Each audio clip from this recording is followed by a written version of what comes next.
Hello भाई, आप लोग उम्मीद करता हूँ अच्छे होंगे गाइज। मैं ही बहुत बढ़िया हूँ। तो आज आप लोगों को अपने सामने महिंद्रा की तरफ से आने वाली स्कॉर्पियो दिख रही होगी और ये है एन, जो कि सिर्फ आगे से ही अग्रेसिव लगती है, पीछे से नहीं लगती भाई। काफ़ी ट्रोल हुई थी जब ये नई नई आई थी। आंखों को भाने वाली बात है। कुछ लोगों को भा जाती है, मेरे को आज तक भी नहीं भाई। आप आगे चल रहे हो और ये पीछे ORVM में भी दिखेगी तो भी ऐसा लगेगा भाई ये क्या ही आ रहा है पीछे से। बड़ी शानदार लुक्स है भाई आगे से जो निकल के आती है। प्रोजेक्टर वगैरह आपको मिल ही जाते हैं। वॉक अराउंड हमने इसका आपको ऑलरेडी दे रखा है। आज के टाइम में भी ना स्कॉर्पियो पे एन की अगर मैं बात करूं तो एन पे इतनी वेटिंग है। ये Z8 लग्जरी टॉप मॉडल है, इससे ऊपर नहीं आता कुछ भी। ऑटोमेटिक है ये आपके लिए। यहाँ पे सिर्फ 4 एक्सप्लोर आ जाती है, इससे ऊपर ये 4x2 में आपको देखने को मिल जाती है। आज की तारीख में भी Z4-6 ये जो वेरिएंट्स आ रहे हैं इन पे इतनी वेटिंग है ना भाई, क्योंकि लोग लेना चाहते हैं। अब जैसे कि नवरात्रे भी आ रहे हैं, अभी तो कनागत चल रहे हैं जब हम ये शूट कर रहे हैं। नवरात्रे आ रहे हैं तो बहुत भाइयों का मेरे पास मैसेज आते रहते हैं कि भाई एन कैसी गाड़ी है, एन कैसी गाड़ी है। महिंद्रा तो है ही महिंद्रा भाई, मेरे घर में भी एक महिंद्रा है तो मेरे को बहुत बढ़िया लगती है इनकी कंपनी। लेकिन आज ये गाड़ी जो आपको सामने दिख रही है ना, इसका ऑलरेडी आप एक ओनरशिप देख चुके होगे, ड्रैग रेस देख चुके होगे, वॉक अराउंड देख चुके होगे, ट्रिप्स देख चुके होगे, इसके साथ बहुत कुछ देखा है आपने। आज ये 22-23 हज़ार किलोमीटर चल चुकी है। 20 हज़ार आप इसको राउंड फिगर में मान के चलिए। 20 हज़ार किलोमीटर पे ओनर कितना खुश है, ओनर कितना उदास है, वो आज हम जानने वाले हैं रोहन भाई से। उनसे सारे सुख दुख पूछेंगे। उनसे पूछेंगे कि भाई आपने 2022 में यही क्यों ली, आपके पास इतने सारे ऑप्शन थे, ये क्यों ली। एक इनोवा खड़ी पीछे ऑप्शन, सफारी आती थी वो भी है, ये तो है ही है। क्लासिक भी इसकी एक बहन आती है, इन्हीं की कंपनी की है, वो भी ले सकते थे। काफ़ी सारे ऑप्शन थे, यही क्यों ली रोहन भाई से आज पूछते हैं। रोहन भाई प्लीज़ फ्रेम में आ जाओ। भाई थैंक यू, बहुत बढ़िया। आप बताओ। बस बिल्कुल ठीक है। तो लास्ट हमने इसका ओनरशिप लिया था जब गाड़ी नई नई थी, पन्नी भी नहीं उतरी थी इसकी। 1000 किलोमीटर चली थी। आज हम इसका 20 हज़ार पे ले रहे हैं, 20 प्लस ही है। आपने इसकी 2 मेजर सर्विस करा ली जिसमें ऑयल चेंज होता है 10 एंड 20 वाली। तो आज आपसे सारे सुख दुख जानूंगा मैं। एक इसमें भाई ये बंद नहीं होता, मेरे गैस बन जाती है, और मेरे हिसाब से ये इसका एंगल थोड़ा गलत है। ये थोड़ा यहाँ कहीं होता ना तो बंद भी हो जाता, थोड़ा सा ही गलत है। चलो स्टार्ट करते हैं भाई उस साइड से इसकी आदत। ये देखो एसी हमने गाड़ी का चला लिया, यहाँ पे देख लो अभी लिखा है। सबसे पहले तो यही बता देता हूँ, जैसे गाड़ी स्टार्ट करी सर्कुलेशन ऑन नहीं होता अपने आप। अच्छा, मेरे को मैक्स एसी दबा के इसकी फैन स्पीड कम करनी पड़ती है, तब जाके होता है। हाँ जी। तो भाई सबसे पहला सवाल, कौन कौन सी देखी थी? भाई मैंने देखी थी सबसे पहले तो इनोवा क्रिस्टा का मन था, क्योंकि हमें ना एक 2021 वाली मिल रही थी और मेरा बहुत मन था इनोवा लेने का। मतलब 7 सीटर है, बढ़िया है, चलने में अच्छी लगती है, सस्पेंशन। तो मेरे को हाँ यही वाली, ये मेरा बहुत मन था लेने का। तो हमने देखी भी, पर ये पड़ रही थी 24,75,000 रुपये की। और साथ के साथ देखी किया कैरेंस, अब वो पड़ रही थी 20,80,000 रुपये की, टॉप मॉडल डीजल में ऑटोमेटिक। तो उस पर वेटिंग होती, 6 महीने की वेटिंग थी। ये मिल रही थी पर इस पर 75,000 की एसेसरीज लेनी पड़ रही थी, तो काफ़ी कॉस्टली जा रही थी। 24-75 की। पापा ने कहा भाई देख पुरानी होगी है थोड़ी, इंटीरियर की वाइज देखोगे आप तो उसके हिसाब से मत जा, कैरेंस ले ले। फिर भाई थोड़े टाइम बाद ये आ गई, इसके टीजर देख लिया, महिंद्रा के शोरूम पे गए, वहाँ पे 30 जुलाई को बुकिंग कराई, 25,000 में नाम भी आ गया अपना। वाह जी वाह। हाँ, और बिग डैडी पसंद भी आ गई सबको घर पे, मतलब दिखाई, जिसको भी दिखाई सबको पसंद आ गई। तो फिर ये बुक करा दी, फिर ये ले ली 16 अक्टूबर को ये घर आ गई थी भाई। तो जैसे कि भाई आपने बताया कि आपने इनोवा देखी, कैरेंस देखी थी, ये सफारी जो मेन इसका कॉम्पिटिटर है उसके लिए ध्यान नहीं किया? सफारी जब स्टार्टिंग में आई थी ना, लॉकडाउन में ही आई थी, 21 वाले में ना, लॉकडाउन में ही आई थी, तो आई ठीक है, बढ़िया लगी। पर ना थोड़े टाइम बाद ना, जैसे साल बीत गया, 1.5 साल बीत गया, तो मन से हट गया। एक तो मोनोकॉक थी वो, और उसका स्टीयरिंग में फील नहीं थी बढ़िया। मतलब मैंने देखी थी चला के भी, तो मुझे इतनी पसंद नहीं आई, टू बी ऑनेस्ट अगर मैं बताऊँ। और फील ना ये भी नहीं दे रही थी कि आपको कि आप एक SUV में बैठे हो। ये लग रहा था कि भाई ब्रेजा थोड़ी ऊंची गाड़ी में बैठ गए, क्योंकि पहले ब्रेजा चलाते थे, तो इसलिए सफारी में मन नहीं करा। और टाटा की थोड़ी आफ्टर सेल सर्विस थोड़ी सी ऐसी है, इसलिए मन नहीं करा उस पर। ठीक है जी। तो जैसे कि अभी हम देख पा रहे हैं यहाँ पे कि आपने चला दिए 23,614 किलोमीटर। 23,614 में इसका 2 बार ऑयल चेंज हो गया भाई, एक 10 पे, एक 20 पे। तो महिंद्रा की हॉस्पिटैलिटी कैसी थी? खाली सर्विस अच्छी मानी जाती है, सेल्स अच्छी मानी जाती है? आपने दोनों करे हैं, आप बताओ भाई। जब पहली सर्विस कराई थी तो उससे पहले 7500 किलोमीटर पे ना इसकी फैन बेल्ट टूट गई थी। अच्छा। हाँ, आप साथ में थे, आपको याद भी होगा। तो भाई इसकी फैन बेल्ट टूट गई थी, 12 बज रहे थे, 12:30 बज रहे थे, हमने इसके RSA पे कॉल करा। तो तब तक एक चीज और बताता हूँ भाई, मेरी गाड़ी जो है ना काफी जल्दी चल गई, 7.5 मतलब 10,000 किलोमीटर काफी जल्दी कवर कर ली जैसे 3 महीने में। तो तब तक इसका ना नंबर भी रजिस्टर नहीं हुआ था। तो देख सकते हो 13 दिसंबर की डेट है, तो 13 दिसंबर की डेट है। और मेरी गाड़ी जो है, जो मेरे को अलॉट हुई थी, उसमें डिफेक्ट था कि उसमें रनिंग बोर्ड पे डेंट था, जो आपने दिखाया भी था अपनी वीडियो में, तो उन्होंने मेरे को गाड़ी चेंज करके दी। अब जो गाड़ी मेरे को चेंज कर दी तो चेसिस नंबर मेरे नाम का हट गया, वो दूसरा हो गया। तो उन्होंने इतनी लेट रजिस्टर करी गाड़ी कि महिंद्रा वालों को पता ही नहीं था कि किसी रोहन नाम के बंदे ने स्कॉर्पियो एन ली है। तो RSA में मैंने कॉल करा, चेसिस नंबर डाल के करना पड़ा, काफी टाइम लगा उसमें भी। फिर वो आए 1 घंटे बाद जब वो आए तो फिर वो शोरूम ले गए। शोरूम क्रेन आने में भी काफी टाइम लगा। पहले तो काफी देर उसने चेक करा क्या दिक्कत है। हमें तो यही लगा था ना बैटरी डेड होगी। फिर उसने चेक करा तो कह रहा भाई इसकी तो फैन बेल्ट टूट गई। मैंने कहा इतनी जल्दी फैन बेल्ट कैसे टूट गई? तो भाई टूट गई। फिर वो लेके गए वहाँ DM पे ले गए थे, उन्होंने फ्री ऑफ कॉस्ट चेंज करके दे दी। मैंने उनसे डिमांड करी कि भाई ये तो इतनी जल्दी फैन बेल्ट टूट गई, मेरे को तो उसकी वारंटी दो। कह रहे आपकी 3 साल की तो है ही, 3 साल में कुछ होता है तो कर देंगे। मैंने कहा ऐसे नहीं होता, आप मेरे को वारंटी दो। भाई नहीं माने। मैंने कहा नहीं जा रहे तो कोई छोड़ो, फिर देखी जाएगी जो आगे हो। कह रहे जब तक है तब तक तो चेंज कर ही देंगे। मैंने कहा मतलब आप ये कहने वाले हो कि आपकी गाड़ी की टूटेगी दोबारा तो हम चेंज करके दे देंगे। तो ये बस था।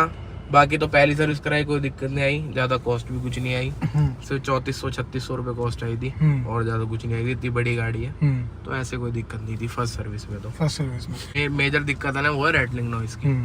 रैटलिंग साउंड इतनी आती है इसमें, इतनी आती है। खैर मैंने तो पीछे बूफर एम्प लगवाया हुआ है, अगर मैं उसको हटा भी देता हूँ ना तब भी इतनी रैटलिंग नॉइज बनाती है भाई, मेरे को समझ में नहीं आता। स्टार्टिंग में तो इसकी चेसिस में से आती है, फिर उन्होंने सस्पेंशन के बोल्ट टाइट करे, चेसिस और टाइट करी अपने दिमाग वाग लगा के, फिर थोड़ी कम होगी, फिर टाइम के टाइम फिर वो बढ़ जाती है। तो ये रिजॉल्व नहीं कर पाते। और एक गाड़ी लेफ्ट पहुंच जाती है जिसके चक्कर में टायर भी खा गई मेरी गाड़ी। अभी भी जा रही है?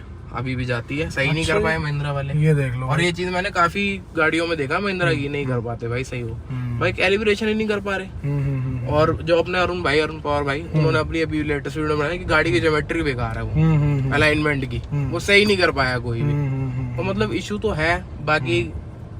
और इसका 3rd रो में AC नहीं है तो कभी कभार प्रॉब्लम होती है। देखो आ रही है ना रेडिंग नॉइस, अब ये इसकी नहीं आ रही, एम्प की या बूफर की। अच्छा। ये वैसे ही आ रही है, सीट है पता नहीं क्या, समझ में ही नहीं आया मेरे को आज तक। ये दिक्कत है इसमें। तो ये चीज़ है भाई। बाकी जैसा कि मैंने आपको बताया कि काफी लोग इसको लेना चाहते हैं। अबे यार ब्रेक तो इसकी बहुत ही गजब की है, ब्रेक पैड बहुत अच्छा है भाई। इतना सा दबाता हूँ ना ऐसी रुकती है। मतलब इनोवा वाली आदत है ना, उसमें 2 ही हैं आगे, तो इसमें 4 हैं। तो इसमें ऐसा फील होता है कि भाई ये इतनी मतलब ऐसा क्यों लग रहा है इसमें कि बहुत ज्यादा तेज ब्रेक ले रही है, ऐसा लगता है इसमें। तो जैसे कि भाई आप एक टॉर्क कन्वर्टर चला रहे हो, इससे पहले आपने AMT रखा है और मैनुअल रखा है, और टॉर्क कन्वर्टर पे शिफ्ट होने के बाद महिंद्रा का टॉर्क कन्वर्टर कैसा लगा? भाई बहुत बढ़िया है। अच्छा। कभी कभार क्या होता है, जैसे आप तेज स्पीड में हो, धीरे धीरे आप एकदम से एक्सेलरेट करोगे ना, हल्का सा लैग ले जाती है कभी कभार, तो वो चीज सही नहीं लगती। बाकी तो रिस्पांस बहुत बढ़िया, बहुत स्मूथ शिफ्टिंग है, कोई दिक्कत नहीं है। हम ड्रैग भी करते रहते हैं तो लॉन्च भी बढ़िया होती है। व्हील स्पिन नहीं मारती ताकि इंजन पे गियर बॉक्स इफेक्ट ना पड़े, पर वैसे गाड़ी का गियर बॉक्स बहुत अच्छा है, बहुत अच्छा है। जैसे कि भाई इसमें महिंद्रा ने दे रखा है 220 तक की मार्किंग है। आपका पंजा कहाँ तक दबा है? भाई लॉक कर रखी है इसकी स्पीड, हमने साथ में करी थी, 174 गई थी, 175 गई थी, इससे ऊपर नहीं जाती है। 175। और जबकि 175 पे छठा गियर लगाती है ये, तो मतलब 6th गियर की पावर भी रह जाती है इसकी, तो लॉक लगाया हुआ है। मतलब कैपेबल तो है कि 190 195 चली जाएगी। बाकी भाई जैप में चल रही है ये देखो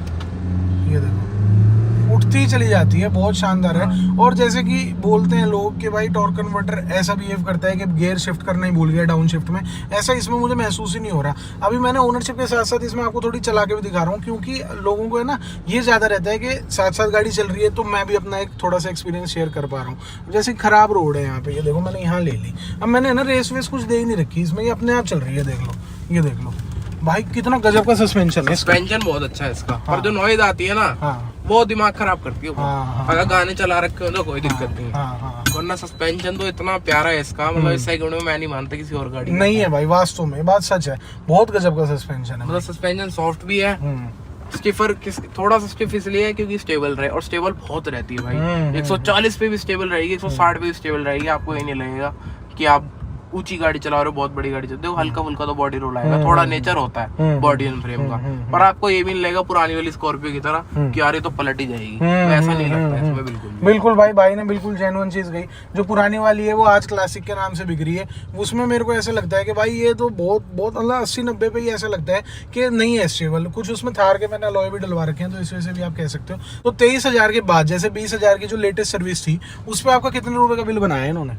भाई उस पे इन्होंने 3600 का बिल बनाया था, और उसमें DF डलवाया था तो उसके पैसे जोड़े, तो टोटल 5800 दे के आया था। अगर DEF DPF जो भी होता है, अगर एड ब्लू अगर ये नहीं डलता तो 3600 रुपए का बिल था, जो मुझे बहुत बढ़िया लगता है कि अभी लेबर कॉस्ट नहीं लगी तो बहुत जायज है 3600 रुपए। इंजन ऑयल भी उनका था, सब चीज उनकी, सब उनका था, तो कोई ऐसी कोई दिक्कत नहीं है। बाकी अलाइनमेंट नहीं सेट कर पाए वो भाई, मुझे आज भी बहुत गुस्सा आता है इस बात पे कि अलाइनमेंट नहीं सेट कर पा रहे यार। 3 बार दिखा दी।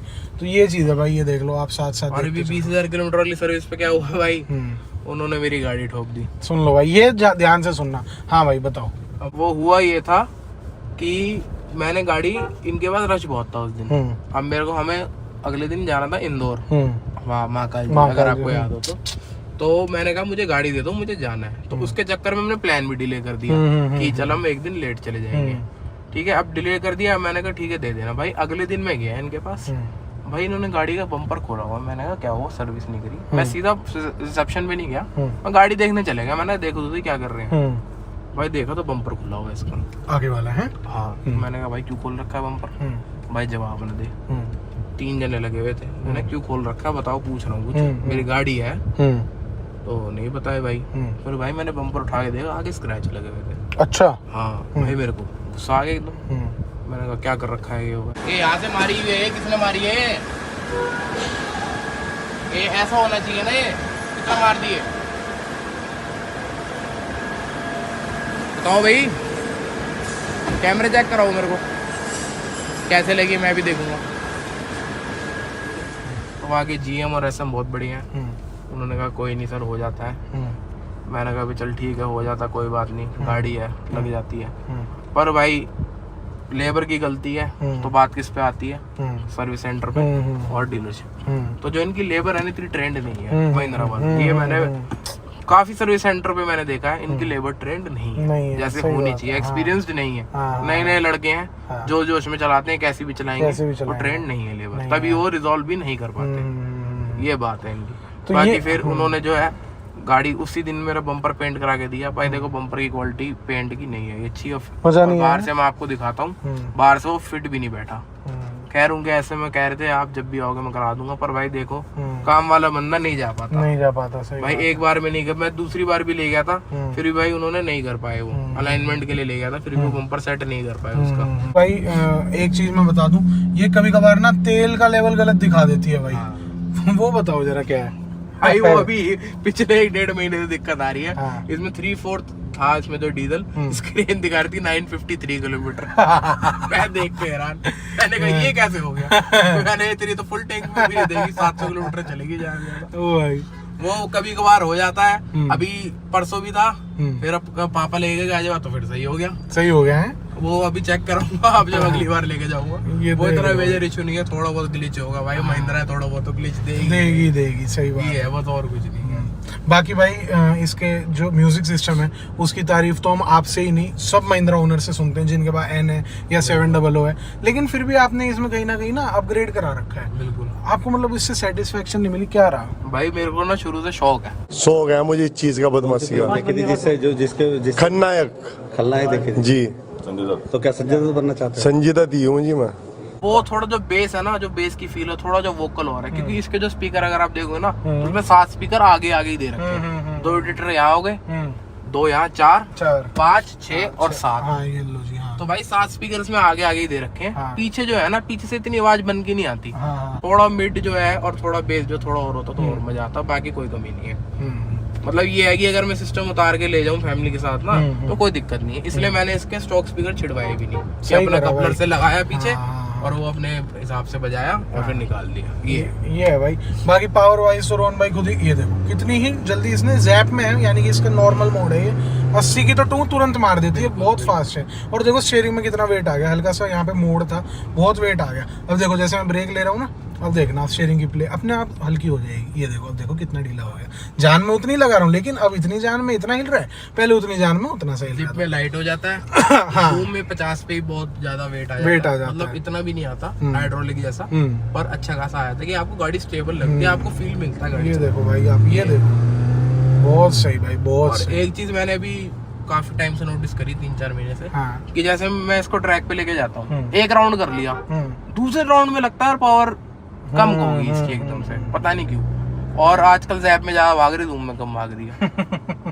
तो ये फर्क हो जाता कभी कभार। देख लो भाई, ये ओनर ही बता सकता है आपको। तो भाई जैसे अभी बहुत भाई इसको लेना चाह रहे हैं, बहुत इस पे वेटिंग है, आप क्या सजेस्ट करोगे भाइयों को? भाई बिल्कुल लो, बिल्कुल लो, पर ध्यान से देख के, कोई गाड़ी में दिक्कत ना हो। वो तो खैर बता के नहीं आती, दिक्कत आती है तो, और वैसे कोई गाड़ी में कमी नहीं है। आज के डेट में वैल्यू फॉर मनी गाड़ी है। आपको 15-16 लाख में इसका Z4 वेरिएंट मिल जाएगा, या Z2 भी अगर पेट्रोल मैनुअल लेते हो तो उसमें फीचर नहीं आएंगे, पर आपको गाड़ी इतनी बड़ी मिल जाएगी। एक 200 हॉर्स पावर वाला पेट्रोल का इंजन मिल जाएगा, इतनी बढ़िया परफॉर्मेंस देता है। और एवरेज की मैं बताऊं आपको, एवरेज जो पेट्रोल मैनुअल वाली है उसकी एवरेज 10 की है सिटी में, और इसकी 9 की है, इसकी भी 10 की है। इसकी भी 10 की है। तो मैं थोड़ी तेज चलाता हूँ, मतलब इतनी भी तेज नहीं, थोड़ी हल्की सी अपनी ड्राइविंग ऐसी है, पंजा भी रहता है। तो वरना ये भी 11.5 का दे देती है हाईवे पे, मतलब हाईवे पे दे देती है, 15 का भी निकाला। अच्छा जी, वाह जी वाह। मतलब आपको है ना ऐसा नहीं लगेगा कि कहीं पे मेरी गाड़ी पावर लैग कर रही है, कुछ नहीं भाई। पंजा देखो, ये देखो 80 की तो टू तुरंत बजा देती है, वाह जी वाह। अब देखो जैसे मैं 100 पे हूँ, स्टीयरिंग छोड़ दिया मैंने, लेफ्ट जा रही है ना, लेफ्ट जा रही है, इधर जा रही है। देखो देखो वेन्यू खड़ी है ना, वेन्यू के पास पहुंच गई, और वेट ओए होए मजा ही आ गया भाई। और ब्रेकिंग की मैं बात कर लूं तो अगर मैंने खड़े ब्रेक मार दी तो मेरा कैमरा हाथ से निकल जाएगा, इतनी पावर है इसके ब्रेकिंग में। जैसे देखो आराम से रुक जाती है, ये देखो, वाह वाह वाह, मजेदार भाई, बहुत गजब की ब्रेकिंग है। महिंद्रा ने ब्रेकिंग के मामले में तो है ना खुश कर दिया। ये देखो, अगर आप ड्राइविंग एक्सपीरियंस का होगा ना, ड्राइविंग एक्सपीरियंस को बहुत शानदार है। मतलब मेरे हिसाब से 500-700 को भी आप इतना नहीं मानते होंगे, हैं? बिल्कुल भाई, 700 का तो ये है कि मोनोकॉक है, उसका सस्पेंशन पर इससे बेकार है, बहुत बेकार। कई लोगों को कंफर्टेबल लगता है, पर भाई हमें तो टक बहुत बेकार। इसका सस्पेंशन जो है ना, ऐसे गड्ढे वाली रोड से अगर आप स्पीड में लेके जाओगे तो ग्लाइड करते हुए जाती है, आपको एक गड्ढा फील नहीं होगा अंदर। स्पीड ब्रेकर होते हैं ना, अगर 60 से की स्पीड से ऊपर ले गए आप तो फील ही नहीं होगा, है कुछ बिल्कुल फील नहीं होता। महिंद्रा की भाई आपके घर में पहली गाड़ी है, इससे पहले आपने महिंद्रा नहीं रखा, आपके पास जर्मन थी VW, आपने वेंटो से इस पे अपग्रेड करा था। तो वेंटो से खैर कंपैरिजन बनता नहीं है, लेकिन फिर भी अगर मैं कहूँ कि जर्मन टू इंडियन का सफर कैसा रहा, तो आप कितने रेटिंग दोगे 10 में से? भाई देखो, अगर इसकी जो रैटलिंग नॉइज, क्योंकि उसमें रैटलिंग नॉइज सिंगल भी नहीं थी 8.5 साल में, एक सिंगल नॉइज भी नहीं, तो उसके हिसाब से देखोगे। और ये बाकी लैटरल फ्रेम है, तो उसमें भी मेरे को 7-8 की एवरेज मिलती थी, तो ये तो SUV में 10 की मिल रही है। तो मैं अगर वैसे देखा जाए प्रॉपर उस तरीके से प्रैक्टिकली, तो ये गाड़ी ज्यादा फायदा। बाकी ड्राइविंग डायनेमिक्स में तो यार उसका कोई तोड़ ही नहीं है, मेरे को उससे बेटर कोई गाड़ी नहीं लगती। बाकी ओए होए, जूम में तो डलती भाई, मैंने पंजा कुछ नहीं, इसने गियर ही डाउन कर दिया तुरंत भाई। जूम में तो बड़ी पावर है यार इस गाड़ी में ना, मजा है इस गाड़ी में जूम में तो। ये देखो, और जैसे ब्रेकर आया भाई कोई पता नहीं चलेगा। हाँ ये देखो कितनी ही प्रेमली उतर गई, बहुत बढ़िया भाई। अच्छा एक चीज और है, जैसे अब मेरे पास बलेनो भी ब्रेजा भी है, अब उनको गड्ढे में से लेके जाओ ना यार, बड़ा ये वो ये भाई गड्ढे से लगता है कि बने ही गड्ढों के लिए, कहीं से भी निकाल लो, कुछ भी कर लो, SUV होने का बेनिफिट है। हाँ नहीं ये तो है। बाकी तो और पीछे 7 सीट्स है ना, तो भाई मैं 7 जने बिठा के भी लेके गया हूँ, और नैनीताल तक लेके गया हूँ, मसूरी भी लेके गया हूँ, और भाई कोई दिक्कत नहीं होती। देख रहे हो भाई साहब, ये देखो भाई, टर्निंग वर्निंग भी देख रहे हो, ओ भाई साहब कोई दिक्कत नहीं है। ओए होए होए, ये तो मैंने पता है ऐसी मैंने खैर भगाई तो खूब है ये, लेकिन ऐसी कभी नहीं भगाई मैंने। जो अभी इसने रियर व्हील दिखाया ना अपना, जो भाई इसने डिफरेंशियल का कमाल दिखाया भाई, मजा आ गया यार, मजा ही आ गया। मैं तो कहता हूँ, अब रोहन भाई क्या बोलेंगे, मैं ही बोल रहा हूँ, अगर जेब में 20, 21, 22, 25 लाख रुपए हैं तो भाई इसके लिए जरूर जाओ। ऐसे कोई नहीं है कि महिंद्रा दिक्कत देती है, रोहन भाई को कहाँ दी, कोई दिक्कत ही नहीं दी आज तक। तो इलेक्ट्रॉनिक्स वगैरह वो जैसे भाई ने बताया कि ब्रेक पे पैर रख के अगर तुरंत स्टार्ट कर दी बटन दबा के, तो ये थोड़े से टाइम ले लेती है स्टार्ट होने में। वो तो देखो थोड़ा सा है महिंद्रा के रिलायबल कम है, वो हम भी जानते हैं, मेरे घर में भी है, लेकिन मेरी में तो इतनी इलेक्ट्रॉनिक्स ही नहीं है भाई, मेरी तो बेस मॉडल है, वो तो मैंने बाहर से ही सब कुछ लगवा रखा है। तो ये चीज़ है, बाकी गाड़ी बहुत शानदार है, जूम में मैंने डाल रखी है। तो यही कुछ वीडियो दिखाई, इस वीडियो देखने आपका बहुत बहुत धन्यवाद। एक बार मैं आपको पेंट दिखा देता हूँ। अच्छा बंद नहीं होगी, देखो देखो कितनी बढ़िया बात है, N पे बंद नहीं होती, देखो जैसे लिखा आ गया shift to P for turn off, N पे है, देखो मैं बटन 4-5 बार करनी पड़ेगी, आपके आगे बटन दबाऊंगा, ये देखो नहीं हुई। जब तक आप ये 4-5 बार कंटिन्यूअसली नहीं दबाओगे ना बटन, तब तक बंद नहीं हुई। 4 बार दबाऊं? अरे भाई ये एक्सपीरियंस बोलता है। आ जाओ जी, जैसे अब N में, वैसे तो N में छोड़नी नहीं चाहिए, अब देखो P में शिफ्ट कर दी मैंने। एक चीज हो रहा है, अब इन्होंने क्या करा, जो वो इंसिडेंट हुआ सनरूफ वाला, उसके बाद इन्होंने अपडेट क्या करा, वहाँ तो फोम लगा दी, तो इनको शुरू से लगा के देनी चाहिए थी ना स्पीकर के ऊपर। स्पीकर के ऊपर फोम लगा के देनी चाहिए थी, और इन्होंने यहाँ पे ना छोटी सी पार्सल शेल्फ लगा दी ताकि थोड़ा फ्लैट हो जाए। ये देख लो। अब ये ऊपर नीचे है ना, ये ग्राउंड फ्लोर हो गया, फर्स्ट फ्लोर हो गया, तो इनको अब फ्लैट लगा के दे दी, तो भाई हमें भी देते यार फ्लैट लगा के। वो मैसेज आ गया पूनम प्रजापति का, ग्रीटिंग्स फ्रॉम महिंद्रा। इंश्योरेंस आने वाला है ना, हाँ, इसलिए इसलिए। मैसेज कर रही है, वरना भूल ही गए थे। सर्विस का तो आज तक एक मैसेज नहीं आया अच्छा कि जी। गाड़ी सर्विस करा लो, देख लो भाई। एक मैसेज नहीं आया भाई कि आपकी गाड़ी की सर्विस होनी है। रजिस्टर ही नहीं है, पता ही नहीं रोहन ने ली है स्कॉर्पियो नहीं ली है, कुछ पता ही नहीं है। देख लो भाई। तो यही कुछ वीडियो थी गाइस, वीडियो देखने आपका बहुत बहुत धन्यवाद। यहाँ तक देखी तो बिना लाइक करे मत जाना, चैनल को सब्सक्राइब नहीं किया तो सब्सक्राइब कर लीजिए। मिलेंगे जल्दी एक नई वीडियो के साथ, तब तक के लिए अपना ध्यान रखें। Thank you so much.